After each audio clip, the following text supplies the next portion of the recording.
መቶላዳነን ለአምላካችን እግዚአብሔር ክብር ምስጋና ለስሙ ይሁን።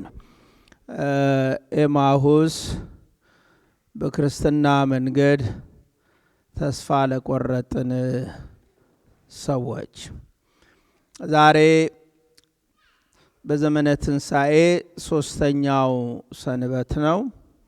ኤማሁስ ተብሎ ይጠራል። ቅድም ካህኑ በወንጌል ላይ ሲያነቡ እንደሰማችሁት ከክርስቶስ ትንሣኤ በኋላ ከተከናወኑ ድንቅ ነገሮች መካከል አንዱ በኤማሁስ የተደረገው ክስተት ለአዲስ ኪዳን ቤተ ክርስቲያን የእምነት ማጽኛ፣ ራስን ከእግዚአብሔር ጋር ያለ ጥርጥርና ያለ ድካም እስከ መንግስቱ ድረስ መጓዝ እንደሚገባን የሚያስተምረን ክስተት ነው። ኤማሁስ ማለት ሙቅ ስፍራ ወይም ፍል ውሃ ያለው አካባቢ የሚለውን የዕብራይስጥ ትርጉም ይወስዳል። ሐማት ማለት ሙቅ ማለት ነው። መድኃኒታችን ኢየሱስ ክርስቶስ ትንሣኤና ሕይወት ሆኖ እንደሚነሳ አስተምሮ ነግሮ የነበረ ቢሆንም ደጋግመን እንደነገርናችሁ በሐዋርያቱ ዘንድ ይሄ መታመን በአንዳንዶቹ ጥርጥር፣ በአንዳንዶቹ ደግሞ ፍርሃት፣ በአንዳንዶቹ ደግሞ ድንጋጤ፣ በአንዳንዶቹ ደግሞ እምነት ነበረ። በተለይ የዛሬው ወንጌል የሚያሳስበን የክርስትና ማህበር የሚሆኑ እነዛ ቅዱሳን በማርቆስ እናት ቤት ዘግተው ልክ ይጠባበቁ ያስቡ ይፈልጉ የነበሩት ነገር መከናወንና አለመከናወኑን ለማወቅ በጉጉት በነበሩበት ሰዓት ከነሱ መካከል ሁለት የሚሆኑ አርድእት ግን ከዚያ የጭንቀት ጉባኤ፣ ከዚያ የፍርሃት ጉባኤ፣ ከዚያ የመረበሽ ጉባኤ ወጥተው ወደ ቤታቸው ጉዟቸውን እንዳደረጉ ወንጌሉ ይነግረናል። እውነት ነው። አንዳንድ ጊዜ ያሰብነው ነገር፣ ያቀድነው ነገር፣ የተመኘነው ነገር፣ ይሆናል ያልነው ነገር ሳይሆን ሲቀር፣ በፈለግነው ሰዓትና ጊዜ ውስጥ ሳይከናወን ሲቀር ተስፋ የሚያስቆርጡን ብዙ ጉዳዮች ይገጥሙናል።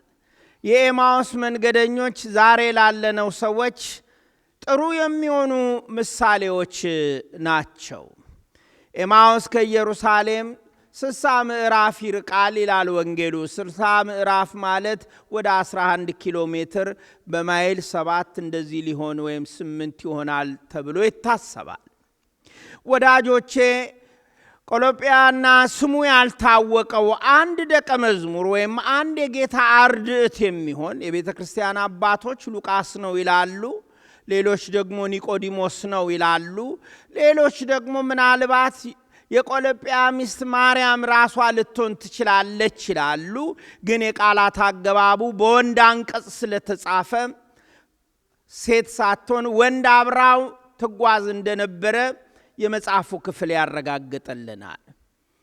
በመከራችን ጊዜ፣ ተሸነፍን ባልንበት ጊዜ፣ ተስፋ በቆረጥንበት ጊዜ፣ ብቻችንን ነን ባልን ጊዜ፣ የተመካንበት ነገር እንደ እምቧይ ካብ በፈረሰ ጊዜ፣ የተደገፍነው ነገር እንደ ሸምበቆ ከሾሸሾሽ ብሎ እንደ ደረቀ ቅጠል በረገፈ በተሰበረ ጊዜ እግዚአብሔር ዛሬም ከኛ ጋር መሆኑን የኤማሁስ መንገደኞች ታሪክ ያስተምረናል። ክብር ምስጋና ለስሙ ይሁን።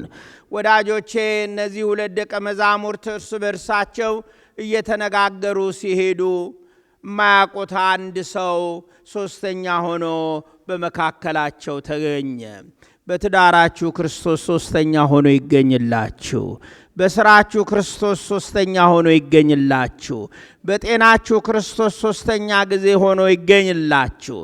እንዲህ እየጠወለጋችሁ ስትሄዱ ምን ያህል ሐዘን ላይ እንደነበሩ፣ ምን ያህል ቁጭት ላይ እንደነበሩ፣ ምን ያህል ተስፋ መቁረጥ ላይ እንደነበሩ፣ ምን ያህል መሸማቀቅም ላይ እንደነበሩ። ምክንያቱም የአይሁድ ዛቻ፣ የአይሁድ ፉከራ፣ የአይሁድ ጉልበት፣ የአይሁድ ብርታት የአደባባዩ ጩኸት ከፍ ያለ ስለነበረና መሲሁን በመስቀል እስከ ማንጠልጠል የደረሰ ስለነበረ ተክዘው አዝነው ጠውልገው የኤማሁስን ያንን አሸዋ ያንን በረሃ ያንን የመከራ መንገድ በእግራቸው የተጓዙ ግን ያወሩ የነበሩት ስለ ናዝሬቱ ኢየሱስ ነበር። ክብር ምስጋና ስለ ስሙ ይሁን።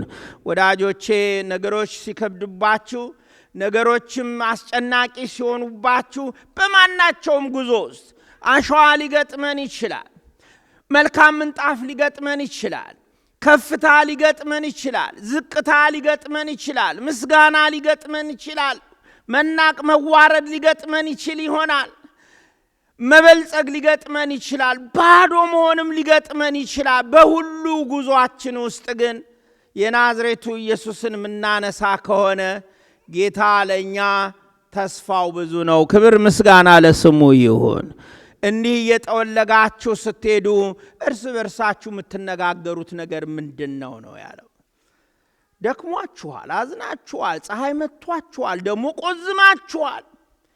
መጠውለግ ለቅጠል እንጂ ለሰው አይባልም። እንዲህ ደክማችሁ ያላችሁት ደግሞ በጣም በተመስጦ የምታወሩት ነገር ምንድነው አላቸው። አንተኑ ነግዳ ለኢየሩሳሌም፣ አንተ ለኢየሩሳሌም እንግዳ ነህን? ከ3 ቀን በፊት እንደ ወንበዴ እንደ ሽፍታ የተቆጠረውን ክርስቶስን የሱንም ሞትና ስቅለት መከራና ፍርድ ለማየት የማይወጣ ሰው ዝቅ ብሎ እግሩን ከፍ ብሎ አንገቱን ይቆረጣል፣ ቤቱም በእሳት ይተረኮሳል፣ ሁላችሁም መውጣት አለባችሁ ብለው ሊቃነ ካህናቱና መኳንንቱ አዘው በቀራንዮ ስለተደረገው ነገር አንተኑ ነግዳ ለኢየሩሳሌም፣ አንተ እንግዳ ነህን? በኢየሩሳሌም አትኖርምን? ብለው የብስጭት ቃል ይመስላል ጠየቁት። ምንድነው የሆነው አለ። ወዳጆቼ ጌታ ሁሉ ጊዜ ምንድነው የሆናችሁት ይለናል። ስሙ የተመሰገነ ይሁን። አትፍሩ፣ አባታችሁን ጌታ ሆይ ታምም ያለው በሉት። ጌታ ሆይ ተጎድቻለው በሉት።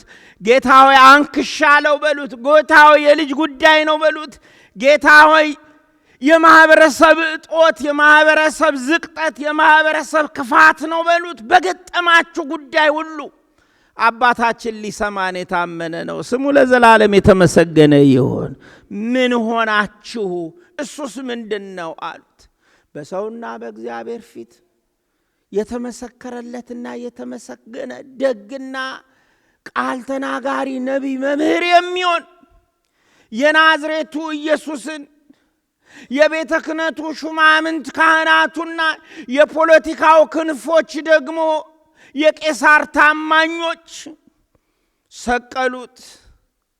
እኛ እንኳን ይቤዠናል ብለን ተስፋ አድርገን ነበር። ተስፋችሁን ክርስቶስ ይመልስላችሁ። ወደዚህ ሀገር ተስፋ አርጋችሁ የመጣችሁትን ጉዳይ እንዳሰባችሁት ያልተከናወነ፣ የነደፋችሁት ያቀዳችሁት የቀመራችሁት ነገር እንዳሰባችሁት ያልተከናወነ፣ ይሄ ነው እኔን ነፃ የሚያወጣው፣ ይሄ ነው ቤተሰቤን የሚገላግለው፣ ይሄ ነው ከድህነት ነፃ የሚያደርገኝ፣ ይሄ ነው እፎይታ የሚሰጠኝ፣ ይሄ ነው ለኔም ለቤተሰቤም ለጤናዬም ለትዳሬም ፍጹም ፈውስ የሚሆን ብላችሁ ጉዳዩ በተፈታ ጊዜ ያዘናችሁ ሰዎች አይዟችሁ፣ ተቤዣችን የድንግል ማርያም ልጅ መድኃኔዓለም ሁሌ ከኛ ጋር ነው። ክብር ምስጋና ለስሙ ይሁን። አንዱ ሲዘጋ አንዱን ይከፍታል፣ አንዱ ሲጋረድ አንዱን ይገልጠዋል፣ አንዱ ላይ ሾክ ሲደለድሉበት ሌላውን ጥርጊያ አስተካክሎ ማለፊያውን ያዘጋጃል።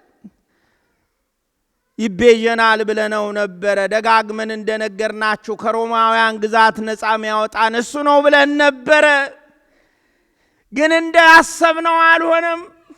በቀላሉ በረበናትና በፖለቲከኞች ተይዞ ተሰቀለ፣ ሞተ፣ ተቀበረ።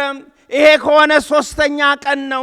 የሚገርም ይሄ ብቻ አይደለም፣ ደግሞ ከኛ መካከልም ደግሞ የተፈጠረው አዲስ ክስተት አስቸጋሪና ለማመን የሚያስቸግር ነው። አንዳንዶች ወደ መቃብሩ ሄደው ባዶ መሆኑን አረጋገጡ፣ ግን እሱን አላገኙትም። ከሴቶችም መካከል ይሄንን ሊያዩ ሄዱ። መላእክት መነሳቱን ነገሯቸው። ይሄ ነገር እያሳሰበን ነው የምንወያየው አሉት። እንዳያውቁት ዓይናቸውን ጋርዶ የነበረው ክርስቶስ አሁንም ነቢያትንና መጻሕፍትን እየጠቀሰ እናንተ ማታስተውሉ ነቢያት መጻሕፍት ስለ ክርስቶስ ምን ያሉትን አታውቁምን? እንደሚሞት እንደሚነሳም በሶስተኛው ቀን መከራንም እንደሚቀበል የተናገረውን አታውቁምን አላቸው። መጻሕፍትን የሚነግራቸው ነበረ። በመሸም ጊዜ ና ወደ ቤታችን ግባ፣ ፀሐይ አቆልቁላለች፣ ምሽቱ ሊበረታ ነው፣ አብረህን እደር ብለውት ጋበዙት ይላል። ጋብዙት ጌታን ወደ ቤታችሁ። በምትጠወልጉ ጊዜ፣ ጉዳዩ የቀን ጨለማ በሚሆንብን ጊዜ፣ ነገር አስፈሪ በሚሆንብን ጊዜ፣ የታመናቸው በሚበተኑበት ጊዜ፣ የተመረኮዝነው ደካማ በሚሆን ጊዜ፣ በዚህ ነው ሰላማዊ ኑሮ ያልነው ሁከት ባመጣ ጊዜ ና የኔ ጌታ በሉት። ጨለማውን ብርሃን ያደርግልናል። ብርሃን ያደርግልን ለሁላችን። ና ግባ አሉት ጌታን። አብሮ ገባ ነው። ሰው ለመዳን በጎ ፈቃድ ይፈልጋል። መጋበዝ አለበት፣ መጥራት አለበት፣ መቅረብ አለበት።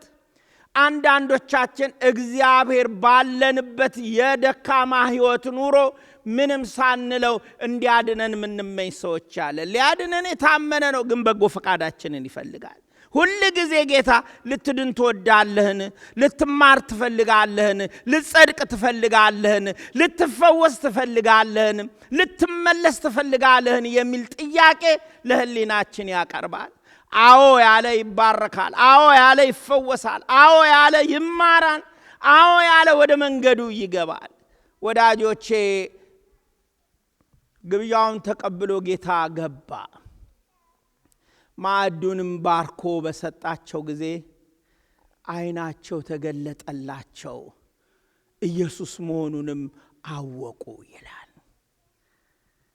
ክብር ምስጋና ለስሙ ይሁን። እነ ቆሎጵያ ጊዜ አላጠፉም። ይህን የምስራች ለመንገር ወደ ሐዋርያቱ እንደገና ሌላ ኪሎ ሜትር ሩጫ ይህን የምስራች ለመንገር ሄዱ። ተወዳጆቹ ይሄ ታሪክ ምን ያስተምረናል? የመጀመሪያው ነገር በተስፋ መቁረጥ ውስጥ ሁሉ ጊዜ እግዚአብሔር ከኛ ጋር አብሮ እንደሚጓዝ ማመን አለባችሁ። ተስፋ የቆረጥንበትን ጉዳይ ግን መቼ፣ እንዴት፣ በምን ሁኔታ ውስጥ ይስተካከላል የሚለው የእግዚአብሔር መለኮታዊ ፈቃድ ሲገጥም ጉዳይ ይስተካከላል። ስሙ የተመሰገነ ይሁን። ስለዚህ ነው ስትጸልዩ ፈቃድ ይሁን ብላችሁ ጸልዩ የተባለው። እግዚአብሔር ሁሌ ከኛ ጋር ነው። ተስፋ አትቁረጡ፣ በሁሉ አመስግኑ። ሁለተኛው የምንማረው ነገር በዚህ የቅዱስ ታሪክ ውስጥ ጌታ ከኛ ጋር በሚሆንበት ጊዜ መንፈሳዊ ዓይናችን ተገልጦ የመንግስተ ሰማያትን ምስጢር የማወቅ ነገር እንደሚሰጠን ነው። እሱም ስጋውና ደሙን በመቀበል ነው።